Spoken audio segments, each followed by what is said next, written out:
My name's Joseph Minden, and these are some sonnets from a longer sonnet sequence called Reenactment.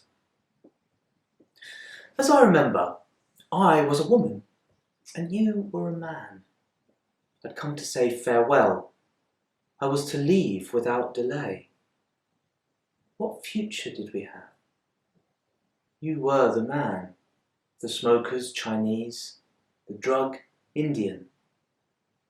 My home was very, very far away. I hoped perhaps we'd meet again one day. You looked at me like a historian. The escalator led out of the past and into the future. I watched you shrink as I went down towards security.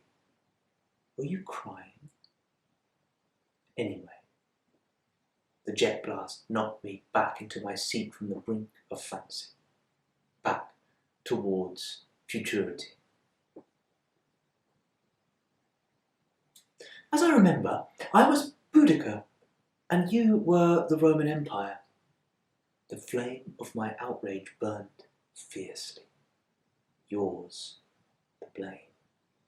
I shut my eyes in Little India to see mist in blue-green East Anglia rise, the fervour of rebellion claim London, the legion slaughter us all.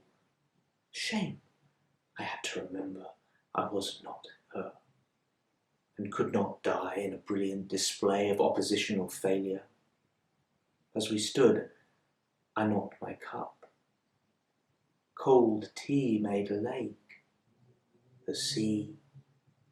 I knew Boudica's future history. My briefly complicated fury would abbreviate to something pure and fake.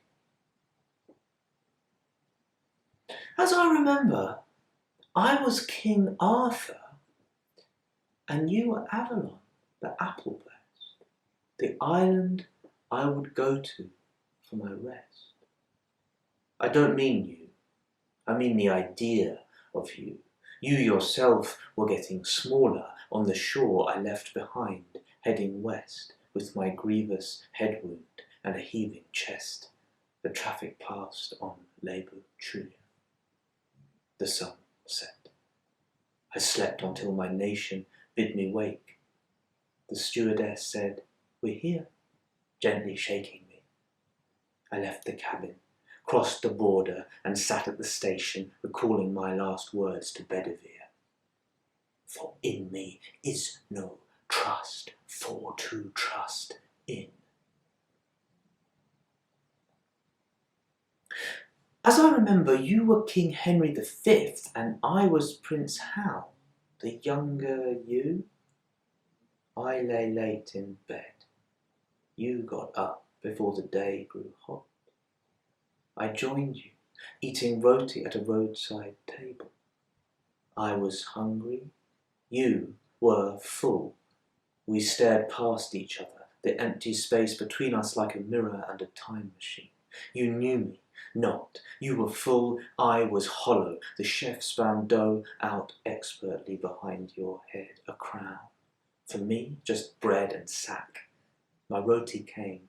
I chewed, but couldn't swallow without grimacing, facing our outlines aligned. But you'd grown up, and I was at your back. As I remember, I wept as your head came off, rubbing the tears into my face. Oh, Essex, you paragon of disgrace. Too long deferred, our hopes have died. You dead, they lived again, pale-faced, inverted, forever virtual. As such, solace of the hurting kind. I couldn't displace your face as I undressed and went to bed. Sir Francis Drake stepped off the Golden Hind with a cigarette and a pomme de terre, saying, "These are for you, my virgin queen. The worst is still ahead, the best behind. Now faith is the ground of things which are hoped for, and the evidence of things which are not seen." As I remember, I was Lord Nelson, Leaving was a battle I'd win, but die winning, thereby coming to underlie my win. Die, a myth's best foundation. Nothing better than a corpse to build on, not even a tip-top career. Goodbye. I turned away, descending peremptorily into the cask in which the concoction that would preserve my body sloshed. Brandy, camphor, myrrh. Before me swam departure. Doha, London, duty-free. I cracked a smile, thinking of the duty I had done my country, and the time I bowled a Yorker with a cannonball at the Battle of the Nile.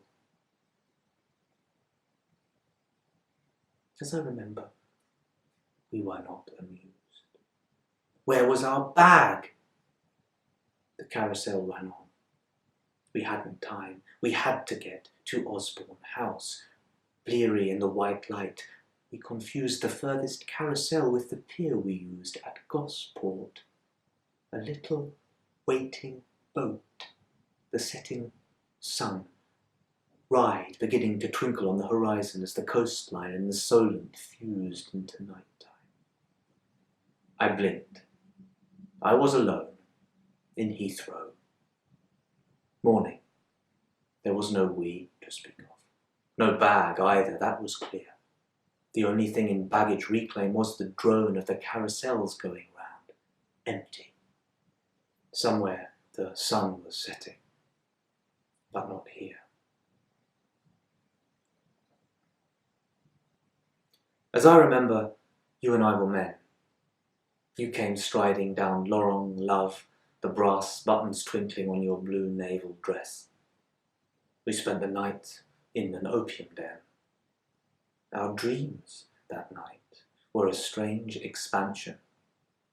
We lay curled together on a tideless shore, almost afraid of the stars, the stress of uniform discarded. We kissed. Then the Thames disclosed itself in the dawn light. Neither was it the 19th century. We were not lovers, though we had been lent the memory. We were gentle, polite, disabused. Longing has its history, however complicit, in the present.